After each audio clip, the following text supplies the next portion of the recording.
Berarti Indonesia bisa banget dong dapat cuan dari bursa karbon yang memang ini nampaknya jadi satu hal yang jadi tren global gitu. Satu misalkan ada anak muda nih yang lagi trending ya. Yuk kita bersih-bersih sampah di pantai. Butuh biaya nggak? Volunteer? Oh iya volunteer. Hutan banyak dan ini terbukti memang menyerap karbon atau ada hutan bakau dan lain sebagainya lah gitu. Kenapa Gus harus memiliki kredit karbon ini?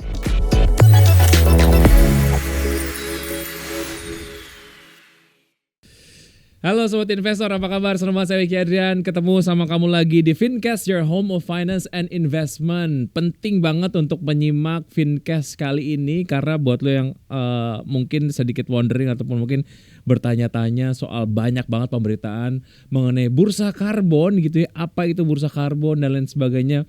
Fincast kali ini akan ngomongin soal itu ya. Kira-kira apa yang bisa dimanfaatin terkait dengan narasi dari bursa karbon yang kayaknya sedang mengglobal. Indonesia bisa ngapain sih? Nah, kalau ngomongin soal apa yang kemudian lagi dijalanin sama Indonesia, OJK, Otoritas Jasa Keuangan, ini lagi menyiapkan aturan terkait dengan bursa karbon. Perdagangan karbon diharapkan ini bisa dilakukan ataupun dimulai di Indonesia adalah di bulan September 2023. Nah, tujuannya kalau ngomongin soal bursa karbon ini adalah untuk menciptakan insentif bagi perusahaan dan juga negara untuk mengurangi emisi gas rumah kaca dengan cara menyediakan mekanisme untuk membeli dan juga menjual izin emisi atau kredit karbon ya. Dan bursa karbon ini juga nantinya akan diawasi oleh OJK langsung, kemudian juga pemerintah juga akan membatasi pihak-pihak mana aja yang dapat melakukan perdagangan karbon. Nah, dengan hadirnya bursa karbon ini, Indonesia menargetkan bisa memangkas emisi hingga lebih dari 30% pada tahun 2023 pada tahun ini dan 0% pada tahun 2060. Nah, untuk ngomongin soal ini udah kedatangan nih Fincast. Ada Mas Bima Yudhistira, ekonom sekaligus Direktur Selios atau Center of Economic and Law Studies. Apa kabar Mas Bima? Kabar baik Mas. Oke, akhirnya ketemu sama Mas Bima in person. Gue pikir Mas Bima ini adalah AI karena selama ini gue ngobrol sama lu melalui Zoom doang. Zoom, ya. Tapi sekarang in person ya. Selamat datang di Fincast. Ya, terima kasih udah disempetin waktunya. Jadi ini kayaknya banyak banget, termasuk gue sih, yang pengen lebih ngedapetin gambaran detail soal bursa karbon. Sebenarnya bursa karbon ini apa? Mungkin Mas Bima bisa jelasin dengan penjelasan yang kayaknya orang kayaknya semua bakal paham gitu. Secara sederhana ya. Iya, secara sederhana. Gampangnya begini. Gampangnya kan ada perusahaan yang memproduksi emisi karbon. Oke. Contoh lah misalnya PLTU batubara nih, yang paling gampang. Atau di sektor yang berkaitan dengan pengolahan limbah. Ada industri punya limbah. Atau perusahaan UMKM yang masih menggunakan plastik misalnya. Terus plastik sampahnya bisa dibakar. Nah, itu kan memproduksi karbon. Oke. Ada pihak yang dia bisa menjaga agar karbon itu tetap rendah. Contohnya, mereka yang ngejaga hutan atau mereka yang punya kebun besar, daripada pohonnya dipotongin, ternyata kehadiran pohon, ekosistem dari kebunnya itu bisa menurunkan dari emisi karbon. Jadi ada pihak yang mengeluarkan karbon, ada pihak yang kira-kira menyimpan karbon. Yang menangkap karbon. Menangkap karbon. Oke. Nah, itu yang akan dipertemukan. Jadi bursa ini kan sebenarnya ketemu antara penjual dengan si pembeli karbon. Jadi mata uangnya ini adalah karbon. Oke. Nah, itu yang akan beda. Kalau saham itu kan kita membeli kepemilikan saham, ya. Tapi kalau karbon ini kita membeli kepemilikan dari kredit karbon. Jadi secara sederhana begitu. Oke. Jadi selama ini tuh perdagangan itu sebenarnya sudah ada. Kenapa? Karena banyak perusahaan-perusahaan di luar negeri ya. Sebut aja merek-merek otomotif terkenal ya, yang ada di Jerman, yang ada di Amerika. Itu mereka beli kredit karbon dari Indonesia. Karena kita punya stok hutan. Hutan tropis, ada juga gambut, dan juga yang gak kalah besar adalah mangrove atau bakau. Kalau beberapa waktu yang lalu misalnya untuk perusahaan-perusahaan yang ngerasa bersalah karena mereka sudah melepas banyak sekali emisi gitu ya ke udara, mereka melakukan program CSR dengan membeli tanaman mangrove kemudian ditanam gitu ya. Itu adalah semacam apa namanya bentuk apa ya pemutihan lah terhadap satu hal yang mungkin dia sudah lakukan terkait dengan jejak karbon, supaya secara hitungan gitu nggak gede-gede banget gue sudah melakukan penyaluran itu gitu ya untuk menanam tanaman mangrove, kurang lebih kayak gitu versi simpelnya nggak sih Mas Bima? Tapi sekarang ini ada bursa khususnya gitu ya kurang lebih ya? Ya, kalau Oke. dulu kan masalahnya yang menghitung belum terstandarisasi misalnya. Jadi siapa yang ngitung emisi yang dihasilkan perusahaan dan berapa banyak emisi yang diperlukan untuk mengurangi itu dengan beli lahan milik orang lain. Oke. Nah itu kan belum ada standarnya. Jadi di bursa karbonkan. Sehingga semua diawasin, semua ada aturan mainnya dan itu menjadi lebih transparan, siapapun bisa terlibat. Jadi tidak eksklusif sifatnya. Oke, kalau ngomongin soal lahan ataupun hutan yang ada di Indonesia, ini kan luas banget. Berarti Indonesia bisa banget dong dapat cuan dari bursa karbon yang memang ini nampaknya jadi satu hal yang jadi tren global gitu. Kita ngelihat Indonesia ini kan paru-paru dunia nih, sering disebut ya. Jadi ada hutan Amazon di Amerika Latin. Hutan tropis paling besar juga salah satunya adalah di Indonesia tuh. Di Kalimantan, Jawa juga masih ada beberapa, kemudian di Sumatera. Nah itu kan ada beberapa yang menganalisis ternyata nilainya itu 15.000 triliun lebih tuh. Wow. Itu belum termasuk dari proyek-proyek energi terbarukan. Jadi kalau di total semuanya bisa jadi 3 kali lipat. Berarti sekitar berapa? 40.000 sampai 50.000 triliun sebenarnya potensinya. Oke. Tadi Mas Bima bilang kalau ini tidak eksklusif, artinya semua orang bisa take a part di bursa karbon ini. Misalnya kalau gue punya tanah misalnya 2 hektar gitu misalnya, terus gue tanamin tanah gue dengan tanaman-tanaman yang bisa menyerap karbon gitu ya, menyerap emisi, berarti gue juga bisa ikut di bursa karbon ini? Boleh. Jadi Oke. semua bisa terlibat. Jadi perusahaan, siapapun perusahaan dia bisa beli kredit karbonnya. Tapi bagi masyarakat yang ingin terlibat, ya mungkin biar menggampangkan ya, Oke. itu mereka harus pakai badan hukum. Misalnya bisa koperasi yang paling sederhana, atau bikin CV bersama. Daripada satu-satu individu, ternyata satu desa nih dia punya stok karbon misalnya ya 20 kg CO2e misal. Atau kalau dinominalkan katakanlah harganya misalnya 2 juta rupiah. Jadi sertifikat itu nanti atas nama koperasi, atas nama PT, atas nama badan hukum itu bisa diperdagangkan Oke. ke perusahaan atau entitas yang memang butuh beli.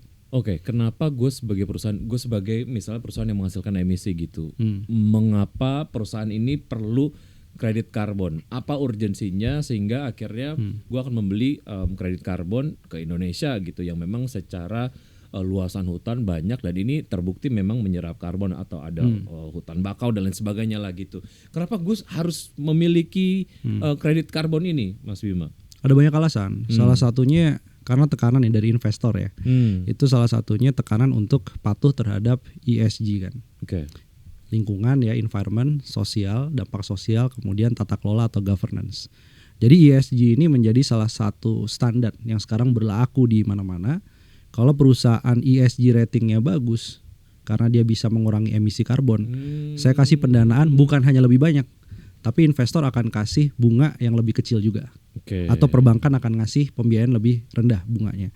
Yang kedua, mereka butuh juga image yang positif di tingkat konsumen. Oke. Karena kan kita lihat nih banyak nih labeling go green, go green, go green. Yes. Tapi kan orang ngelihat gimana cara menghitung sebuah perusahaan itu benar-benar green. Yang bisa menghitung itu salah satunya adalah berapa emisi yang dihasilkan. Oke. Dan berapa yang kemudian dibeli dengan cara karbon kredit tadi. Ada lagi nih update terakhir ini adalah ada standar akuntansi, Mas. Standar akuntansi ini mensyaratkan semua perusahaan yang go public untuk mendisclose atau membuka laporan soal keberlanjutan. Oke. Jadi perusahaan yang sudah listing dia wajib tuh. Nah itu mau berlaku ya sebentar lagi. Jadi itu ada tekanan, termasuk yang terakhir adalah soal pajak karbon. Oke. Jadi kalau dia emisi karbonnya melewati ambang batas yang ditetapkan pemerintah, pilihannya ada dua. Dia beli karbon kredit atau pemerintah akan melakukan punishment Oke. dengan menerapkan pajak karbon. Jadi sebetulnya dari perusahaan sendiri memang ada urgensi dan mau nggak mau, bukan mau nggak mau, memang ini menjadi sebuah hal yang harus dilakukan oleh banyak perusahaan, apalagi mereka yang memang melakukan banyak sekali emisi karbon gitu ya. Satu ya oke, tadi Mas Bima bilang salah satu halnya adalah untuk pencitraan perusahaan tersebut kepada konsumen, bahwa mereka melakukan environmental friendly practices, dan juga untuk mendapatkan skor-skor ESG tadi gitu ya. Jadi otomatis secara market ini sudah terbentuk sebenarnya. Oke. Cara mengukur sebuah lahan itu dapat menyerap karbon berapa banyak dan lain sebagainya, ini juga kayaknya perlu diketahui sama banyak orang gitu ya. Mungkin banyak yang ngelihat Fincast sekarang, gue punya kebun nih gitu ya, kebun apa namanya ya, barengan sama keluarga deh, kalau misalnya di jumlahin lah kurang lebih ada 5 hektar gitu. Nah caranya supaya gue bisa tahu lahan gue bisa menyerap karbon berapa banyak, dan itu kemudian akan dijajakan dalam tanda kutip ke perusahaan-perusahaan yang akan membeli kredit karbon, itu gimana caranya, sertifikasinya gimana dan lain sebagainya, itu udah terbentuk atau belum, Mas Bima? Kita lihat negara yang paling tua soal masalah busa karbon ini adalah Eropa tuh. Kalau nggak salah di tahun 1989 dia udah ngomongin ini nih. Oke. Gitu ya. Jadi ada beberapa standar atau sertifikasi yang mereka pakai. Dominan itu ada 2 lah. Yang pertama namanya Verra. Yang kedua adalah Gold Standard. Kira-kira ini adalah sebuah sertifikasi. Nanti mereka akan datang gitu ya, ada tim yang meninjau, bisa lewat dari satelit, bisa kunjungan langsung untuk menghitung. Ada itu alat menghitungannya untuk tahu saya punya kebun luasnya 2 hektar. Berapa sebenarnya sertifikat karbon atau kredit karbon yang bisa dihasilkan. Oke, Itu jadi ada lembaga standarnya. yang menilai ataupun mensertifikasi sebuah lahan ini berapa banyak menyerap karbonnya gitu. Oke. Terus setelah itu? Nah, setelah itu ya kan, kemudian juga ada sekarang namanya sistem registri nasionalnya di KLHK. Itu yang baru kemarin dijajaki kerjasama pertukaran data sama OJK. Intinya begini. Intinya kita perlu adanya standarisasi sehingga nanti bisa dijadikan perhitungan untuk kredit karbon, termasuk menghitung emisinya si perusahaan yang mau membeli kredit karbon. Dan satu lagi adalah untuk menghitung pajak karbonnya berapa. Itu semua harus terkoneksi. Nah itu yang penting ada standar yang sama. Nah sekarang kan lagi persiapan nih. Nanti sebenarnya mau ngambil gold standard atau mau ngambil Verra ya. Itu banyak sih sebenarnya, ada sekitar 7 sertifikasi. Di masing-masing negara punya standar yang beda-beda. Jadi itu nggak apa-apa, yang penting adalah konsistensi. Ya, mana yang mau diambil. Baik, ini kalau ngomongin soal sebuah lahan gitu ya, misalnya lahannya adalah 10 hektar gitu, udah dapat sertifikasi gitu. Terus habis itu berapa banyak perusahaan yang bisa membeli kredit karbon di lahan tersebut? Itu gimana caranya ngitungnya? Misalnya dalam satu lahan itu misalnya bisa dibeli oleh berapa perusahaan sih, atau hanya dibeli oleh satu perusahaan doang sih kreditnya? Bisa dibeli oleh banyak perusahaan. Oh, karena setiap sertifikasi itu ada jumlah kreditnya. Yes. Oh, oke.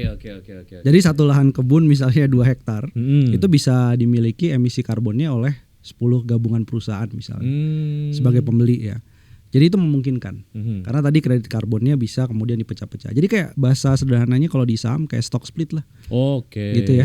Atau ya tadi satu perusahaan mengeluarkan misalnya 1 juta lembar saham. Ya berarti bisa dimiliki oleh banyak orang kan. Ya. Ini menarik sih. Berarti ke depan alih fungsi lahan itu nggak populer lagi dong, karena sebetulnya dengan lo punya lahan ditanemin pohon banyak banget, itu juga bisa ngasilin duit gitu. Iya.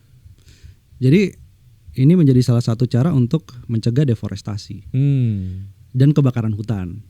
Oke. Impact langsungnya. Duit dapat, ya kan, cuan dapat. Abis itu lingkungannya juga terlestarikan, nggak ada pohon yang dipotong. Bahkan ketika pohon dipotong, lu sebagai pemilik lahan malah akan rugi gitu ya. Karena ada potensi kredit karbon yang akan lepas dan gak bisa dibeli oleh si klien tadi, si perusahaan yang mencari si kredit karbon ini gitu. Oke, mungkin Mas Bima bisa cerita di negara-negara lain tuh gimana sih soal praktek kredit karbon ini, sejauh mana ekosistem terbentuk dan betul-betul memang memberikan keuntungan untuk si setiap stakeholdersnya, apakah itu yang punya lahan, apakah itu untuk yang si perusahaan yang pencari kredit karbon ini, Gimana ceritanya? Udah banyak ya Hmm. negara-negara yang punya sistem kredit pasar karbon begitu. Salah satunya yang paling dekat dengan kita ada Singapura. Kemudian Tiongkok atau China juga punya, Selandia Baru juga ada, Eropa yang lebih tua, Amerika juga ada. Jadi yang menarik itu mereka satu menggunakan uang dari perdagangan karbon itu diputar lagi, kan tadi kan pertanyaannya kan kalau kita dapat uang dari emisi karbon yang berhasil kita simpan di kebun belakang rumah, uangnya buat apa? Ya buat beli lahan lagi. Lahan yang ada tanamannya. Atau kita merubah misalnya ini daripada atasnya ditaruh rumah atau tanah nganggur, kita tanemin aja. Uangnya dari mana? Dari hasil perdagangan karbon sebelumnya. Itu yang terjadi di banyak negara. Ada lagi yang lebih canggih lagi nih. Ini tapi lebih canggih lagi, si kredit karbon itu bahkan bisa digunakan untuk penjaminan utang. Jadi kalau saya mau KPR, biasanya kan salah satu syaratnya harus cek saldo. Rekening dong dalam 3 bulan terakhir, layak gak nih untuk dapat KPR misalnya gitu. Nah itu bisa diganti dengan kredit karbon, sertifikatnya tadi. Jadi ini udah setara monetisasi uang sebenarnya untuk itu. Nah di banyak negara juga kenapa didorong terus, bahkan mereka yang nggak punya hutan sebesar Indonesia. Contoh misalnya Singapura. Singapura itu kan negara kecil yang nggak punya hutan tropis, tapi mereka jadi tempat perdagangan karbon. Kenapa? Karena pemerintah Singapura dapat pendapatan dari pajak transaksi bursa karbon itu. Jadi banyak juga faktor-faktor yang lain yang mendukung, termasuk juga nanti kalau misalnya bursa karbon itu semakin maju, volumenya semakin banyak, itu bisa juga dijadikan instrumen pembiayaan yang variasinya banyak sekali. Nah, itu yang mungkin jadi salah satu dorongan di lain filosofi awalnya adalah untuk memang menurunkan emisi karbon. Kita punya target kan ada yang 2060, ada 2050. Tapi itu filosofi awal. Tapi turunan dari situ manfaatnya banyak. Sebelum kita ngomongin dari point of view negara lah ya, dari point of view kita sebagai masyarakat sejauh mana bisa take apart dari si bursa karbon ini. Berarti ketika misalnya saya punya lahan tadi 10 hektar tadi gitu ya, terus habis itu udah dibeli tuh si kredit karbonnya sama sebuah perusahaan gitu misalnya. Nah itu sistemnya kontrakkah atau gimana dalam bentuk bursa itu? Atau misalnya setelah dibeli abis itu udah atau gimana Mas Bima? Bisa jelasin nggak? Iya, jadi begitu kita menjual kredit karbon, kemudian uangnya masuk ke rekening. Nah, ini udah menjadi hak milik dari si mereka yang memiliki kredit karbon tadi.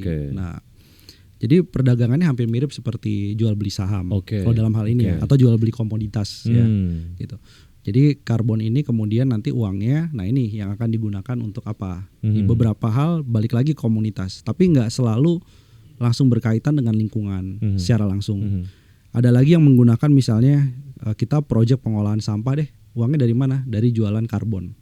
Itu pun juga bisa. Tidak secara langsung nggak apa-apa, tapi ujungnya harus ada semacam prinsip bahwa uang dari perdagangan karbon balik lagi untuk konservasi lingkungan. Ada persyaratan itu ya nanti di si bursa karbon itu? Sebenarnya nggak ada sih. Kalau untuk ini bebas sih. Untuk yang penggunaannya apa gitu penggunaannya apa bebas. Tadi disampaikan bahwa Singapura mendapatkan pajak dari transaksi ada di bursa karbon. Tapi negara juga bisa mendapatkan pendapatan dari perusahaan-perusahaan yang memang dia melebihi ambang batas dari karbon yang sudah ditentukan oleh pemerintah. 2 tuh ya. Ada stream revenue-nya buat pemerintah untuk dari sektor pajak. Tapi dari hal lain juga menarik sih. Tadi pada saat sebelum mulai acara Mas Bima bilang bursa karbon ataupun mungkin apapun lah ya narasi yang berkaitan dengan karbon ini bisa jadi satu hal untuk bisa mengurangi utang, bener? Ya itu inovasi lanjutan ya. Intinya gini, tahun-tahun sebelum 1970 mata uang itu sebagian besar dominan emas. Kemudian kita melihat adanya komoditas-komoditas seperti minyak, batu bara dan lain-lain itu dijadikan sebagai ya komoditi, bisa diuangkan. Kita juga ngelihat kemarin sempat misalnya ada kripto yang lagi happening. Itu dijadikan sebagai salah satu cara transaksi. Nah, ke depan terutama pasca pandemi, Hmm. yang akan menjadi sama dengan nilai mata uang itu adalah karbon. Hmm. Makanya yang disebut sebagai carbon revolution itu, revolusi karbon ini akan merubah tatanan ekonomi di banyak negara. Nah beruntung ya, jadi Indonesia beruntung karena tadi karbon stok kita banyak. Masih. Ya. Meskipun banyaknya tadi itu masih didominasi oleh hutan yang menjadi milik negara. Tapi kalau ke depan negara bisa mengelola itu dengan baik dan menjaga agar karbonnya tetap banyak bahkan bertambah, ya, dengan menurunkan deforestasi, buka proyek misalnya perhutanan sosial baru, kredit karbon itu nanti akan bisa menjadi cara untuk mengurangi pembayaran utang pemerintah. Karena nggak ada bedanya dengan kita cetak rupiah. Oke. Ya, kita bisa mencetak karbon, kira-kira gitu. Kira-kira gini gampangnya. Saya punya utang ke Mas Wiki, ya, misalnya 500.000 rupiah. Biasa bayarnya kan pakai transfer uang. Ya.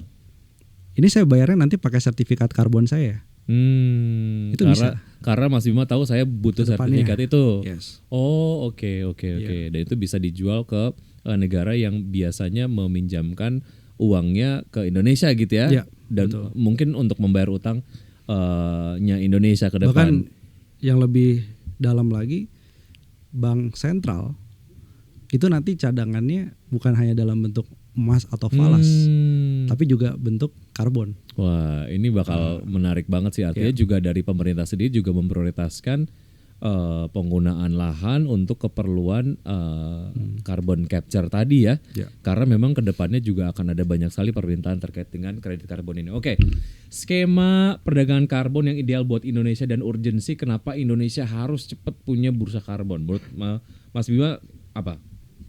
Karena urgensinya kita sedang menghadapi krisis iklim, waktu kita nggak banyak, target untuk mencapai 1,5 derajat Paris Agreement itu juga semakin mepet. Dan kita sekarang ngerasain sendiri sambil kita ngomong gini, kita sebenarnya bulan-bulan Juli Agustus itu memasuki fase El Nino.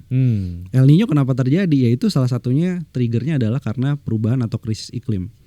Jadi perlu ada mekanisme pasar. Meskipun catatannya ini salah satu bagian dari mekanisme pasar untuk menurunkan emisi. Tapi di luar itu kan ada program banyak ya. Misalnya ada program JETP itu, transisi energi berkeadilan untuk mempercepat pensiun dini PLTU batubara.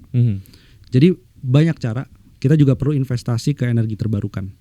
Tapi ada urgensi melengkapi itu dengan pajak karbon. Kalau perusahaan sudah dikasih pajak karbon, tapi tetap emisi karbonnya tetap tinggi, ya dia diminta untuk beli kredit karbon. Jadi ini adalah satu ekosistem untuk sama-sama mempercepat penurunan itu. Karena 2050 itu berapa tahun lagi tuh? Mungkin sekitar 20-an tahun lagi efektif ya, 27 tahun.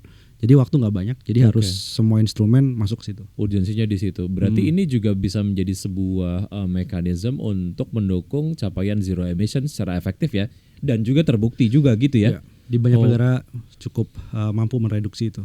Oke, terkait dengan apa namanya image Indonesia lah ya sebagai sebuah negara, ketika kita kemudian dapat menjalankan bursa karbon dengan baik gitu, itu gimana? Lagi misalnya terkait dengan kebutuhan funding lah untuk berbagai macam proyek di Indonesia, mungkin ada persyaratan terkait dengan environmental friendly practices dan lain sebagainya gitu. Nanti dampaknya gimana buat Indonesia sendiri? Kira-kira gampangnya gini, apa sih problem kita kan BU, ya nggak di negara, nggak di masyarakat, ada kebutuhan pembiayaan. Kalau bisa dalam bentuk hibah kan kira-kira begitu. Nah pada waktu pembicaraan di Copenhagen, COP di Copenhagen, itu saya ingat betul bahwa negara-negara kaya atau negara-negara maju itu berkomitmen 100 miliar dolar mengucur ke negara berkembang dan miskin untuk membantu nih menurunkan emisi karbon. Kenapa? Karena negara-negara maju itu udah mungkin ratusan tahun tuh pakai batu bara kan gitu ya. Bahkan sekarang tambang batu baranya dibuka lagi. Jadi mereka merasa berdosa. Nah sehingga ada uang tuh sebenarnya banyak, cuman jalan masuknya ke Indonesia ini kira-kira mau ngebantu kemiskinan kah, mau membantu lebih hijau lah dan lain-lain, itu cara masuknya mekanismenya gimana? Nah salah satu cara masuk ke situ itu adalah lewat bursa karbon tadi. Nah, Oke. ini jangan sampai peluang yang kita lewatkan nih. Betul. Karena existing sekarang ada 851 miliar dolar transaksi bursa karbon. Itu saya hitung-hitung pakai kurs 15.000 ya sekitar 12.750 triliun rupiah. Oke. Existing. Itu belum termasuk Indonesia terlibat secara Oke. aktif di situ. Akan lebih besar lagi. Artinya bursa karbon di Indonesia sendiri bisa jadi sebuah mekanisme untuk menjemput itu, mengcapture Ya. itu gitu ya. Ya. Oke, tadi untuk perusahaannya sendiri sudah dijelaskan manfaatnya apa ketika kemudian dia mendapatkan kredit karbon. Nah, dari teman-teman anak muda nih ya, milenial, apa sih yang bisa dimanfaatkan untuk mencari ceruk cuan dari bursa karbon ini, Mas Bima? Satu misalkan ada anak muda nih yang lagi trending ya. Yuk kita bersih-bersih sampah di pantai. Butuh biaya nggak? Volunteer? Oh iya volunteer. Tapi butuh biaya nggak untuk sampai ke pantai tadi? Apalagi Betul. kalau jarak pantainya jauh misalkan dari komunitas ya. Sehingga kan butuh biaya ke sana. Nah, project-project seperti itu bahkan hanya memunguti sampah. Bukan hanya sih, penting juga. Memunguti sampah, mendaur ulang sampah itu bisa dibiayai dari kredit karbon. Karena dianggap cara itu bisa menurunkan konsumsi plastik misalnya. Bisa membuat lebih bersih, berarti ada yang ingin disimpan karbonnya di situ. Yang kedua, bisa jadi anak muda yang memang suka untuk mengkonservasi lingkungan, jaga hutan dan lain-lain bisa mendapat gitu. Yang tiga, ada lagi yang mencoba untuk bikin project energi terbarukan. Misalnya, gak usah bikin energi terbarukan yang gede-gede ya, yang kita lihat, wah kalau anak muda suruh bikin energi terbarukan maksudnya bikin hidro atau PLTA skala besar begitu ya, atau panel surya di atap perumahan. Nggak begitu, nggak harus begitu. Ada kampung dialirin air irigasi. Irigasi itu kan kecil ya. Dipasang mikrohidro. Instalasi butuh uang. Uangnya dari mana? Jualan kredit karbon. Jadi bisa terlibat semuanya. Oke. Nah, untuk membiayai hal-hal yang positif buat lingkungan. Oke, dan tadi balik lagi ke inklusivitas si bursa karbon ini ya, siapapun bisa ikutan gitu. Oke, tadi udah disampaikan kayaknya banyak sekali manfaat-manfaat dari bursa karbon gitu. Apakah itu untuk pemilik lahan, perusahaan, habis itu juga mungkin masyarakat sendiri. Nah, challenge-nya ke depan bukan berarti nggak ada challenge dong. Apa aja challenge-nya dan apa yang bisa dilakukan untuk cope sama challenge tersebut? Habis itu ya si bursa karbon ini bisa betul-betul kejadian di Indonesia gitu. Ini kita lagi nunggu sebisa mungkin, secepat mungkin ya, keluar aturan teknis dari OJK nih soal bursa karbon. Ini lagi ditunggu-tunggu. Karena kalau September ada peluncuran bursa karbon, mungkin itu bertepatan dengan COP ya nanti ya. Tapi kalau aturan teknisnya ini segera keluar, tentu ini yang lagi kita tunggu. Jadi challenge-nya adalah bekerja dengan waktu, jangan sampai momentumnya terlalu lama nih. Karena emisinya naik terus kan gitu ya secara global. Itu aturan teknis muat apa? Satu, ya salah satunya adalah penyelenggaranya siapa nih. Pengawasnya udah jelas OJK, tapi penyelenggaranya siapa nih? Modal minimumnya berapa nih? Kira-kira gitu. Itu yang penting. Kemudian apakah individu, bukan hanya komunitas, tapi juga individu bisa terlibat langsung nih. Itu jadi salah satu challenge juga. Kemudian ada lagi challenge-nya adalah tadi kalau saya sebut ada 15.000 triliun potensi bursa karbon di Indonesia. Ini kita harus ngelihat detail juga nih. Kalau disebutin potensinya dari mangrove, dari gambut, dari hutan, tutupan tropis misalnya, itu dicek dulu udah pernah nggak itu diregistrasi atau dijual di bursa karbon di luar negeri. Jangan sampai terjadi double counting atau perhitungan double. Itu juga penting juga untuk cek itu. Ketiga, ini kan sebenarnya koordinasi antara KLHK, OJK, kemudian Kementerian Keuangan, karena ada pajak karbon yang masuk dalam ekosistem itu tuh ceritanya gitu. Nah, tiga inilah paling nggak dia harus sering ngobrol. Untuk apa? Koordinasi, jadi biar bursa karbonnya meluncur, standarisasinya sama dan diakui. Paling penting diakui. Jadi kalau ada perusahaan sekelas VW ya, Volkswagen gitu ya, dari Jerman mau beli bursa karbon di Indonesia, standarnya harus dipakai juga di Eropa. Dia asal perusahaan itu. Artinya secara standar juga sama kayak standar global gitu ya. Biar perusahaan global juga bisa ikut serta di bursa karbon yang ada di Indonesia. Oke, ini silly question sih. mungkin atau enggak Indonesia bisa hidup dengan punya hutan doang? Itu pertanyaan bagus. Karena sebelumnya kita diajarin kan Indonesia kayak sumber daya alam nih. Iya. Biasanya generasi baby boomers tuh yang ngajarin itu ya. Jangan khawatir lah, Indonesia masih punya alam. Alam yang dimaksud apa? Batu bara, emas ya, bauksit termasuk nikel harus harus diekstraksi kan gitu ya. Sekarang nggak lagi kayak gitu tuh. Kalau kita memang yakin kita punya kesempatan untuk memonetisasi hutan, kemudian energi terbarukan juga sumbernya banyak sekali, tapi selama ini kurang modal, daripada mengekstraksi bawahnya bumi, kita hanya pakai atasnya aja. Dan itu ternyata menghasilkan uang yang jumlahnya bisa jadi jauh lebih banyak. Kenapa? Karena pertumbuhan perusahaan secara global kan sebagian terus naik. Semakin banyak yang beli. Jadi bisa jadi dalam suatu saat Indonesia ini antara demand yang butuh beli kredit karbon dengan pasokan itu nggak matching. Dalam ekonomi berarti kan harga jual Indonesia jadi lebih mahal untuk karbon kreditnya ya. Gitu ya. Jadi kita nggak berpikir lagi jual tanah air lah. Gitu. Buat apa? Karena kalau orang beli kredit karbon kan hak milik tanahnya masih punya pemerintah dan perorangan Indonesia gitu ya. Tanpa harus kemudian menjual isinya dan nggak bisa diperbaiki lagi. Menarik. Dengan singkat kata ya Indonesia bisa hidup nggak usah ngapa-ngapain, tinggal numbuhin pohon doang gitu ya. Karena memang tadi demand soal kredit karbon juga ini tinggi. Thank you Mas Bima udah ngobrol-ngobrol. Seenggaknya gue secara pribadi ataupun mungkin teman-teman sobat investor yang ada di rumah ataupun dimanapun berada, ini sedikit tercerahkan lah soal si bursa karbon ini. Dan yang paling pentingnya adalah kita semua bisa take a part di bursa karbon. Thank you Mas Bima. Sama-sama. Sukses terus untuk apapun yang dilakukan oleh Mas Bima dan sampai ketemu di episode berikutnya di Fincast. Saya Wiki Adrian. Dah.